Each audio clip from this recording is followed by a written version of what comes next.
This is supposed to be Meghan Markle's triumphant return to the spotlight, a serene, elegant, homegrown cooking show that would heal the soul and connect families through food. What it became instead was a global embarrassment, a masterclass in tone-deaf privilege wrapped in burnt pie crusts and bland California cuisine. But the real heat didn't come from her oven, it came from world-renowned chef and culinary titan Gordon Ramsay, who didn't mince words when he called the Duchess of Sussex's new cooking venture complete trash. According to Ramsay, the show isn't just bad, it's a culinary train wreck, a steaming mess of overcooked ideology and underseasoned food anchored by someone who, as he bluntly put it, can't cook. When a professional speaks, people listen. Gordon Ramsay isn't known for sugarcoating his opinions.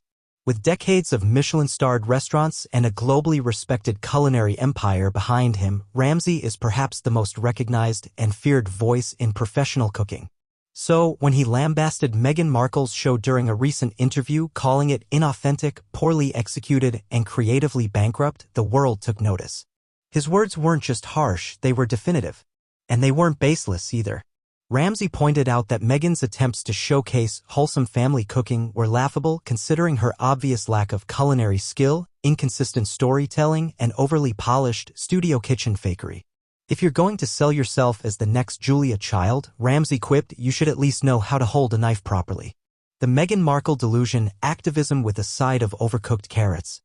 Meghan Markle has spent the past several years curating a media image that revolves around empathy, activism, and a lifestyle of coastal elitism. Her cooking show was merely the latest attempt to blend that image with marketable content. But the problem, blatantly obvious to any trained eye, is that Meghan is not, and has never been, a chef.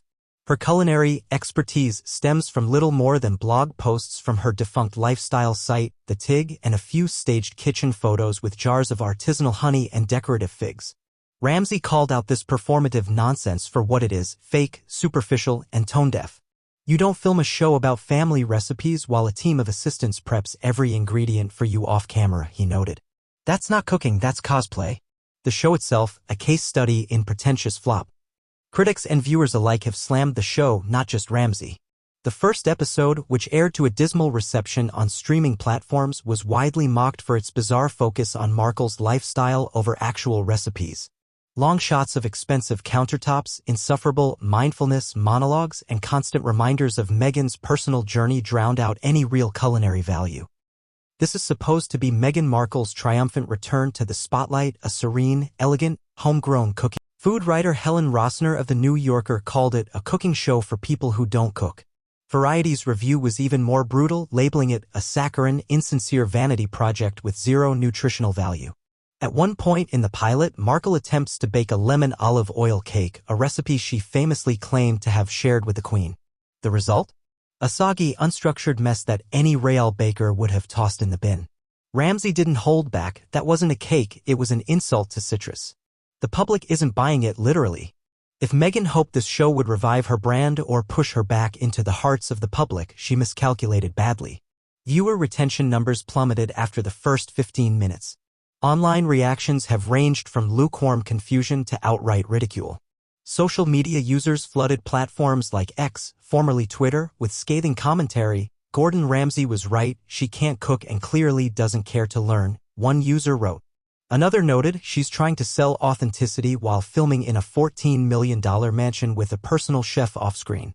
Even worse, product placements tied to the show, like Meghan's new line of organic jam and luxury aprons, have flopped, with reports of thousands of unsold units piling up in warehouses.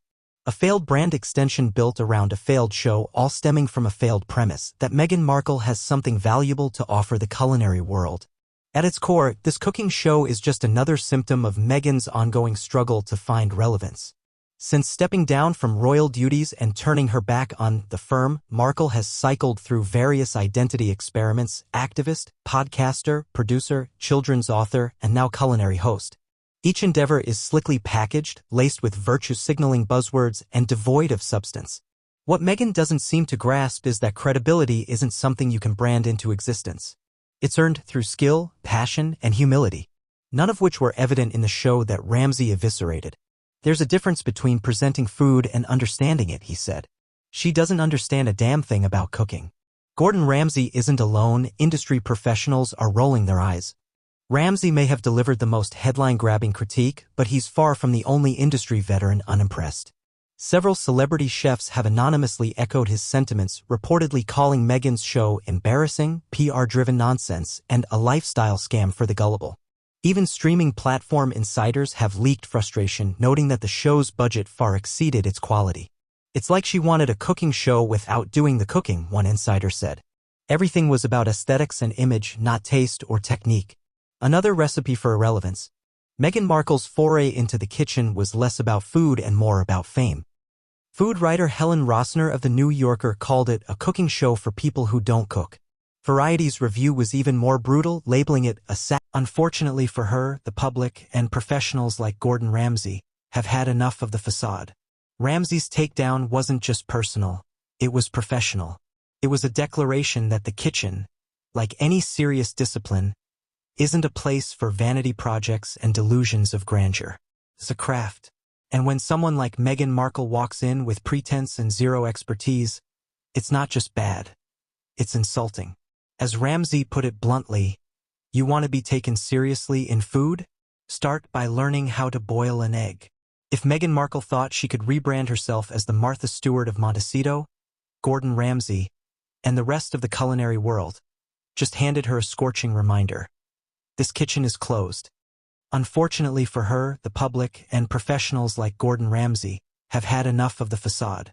Ramsay's takedown wasn't just personal, it was professional.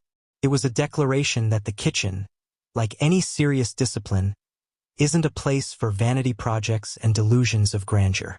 It's a craft. And when someone like Meghan Markle walks in with pretense and zero expertise, it's not just bad, it's insulting. As Ramsay put it bluntly,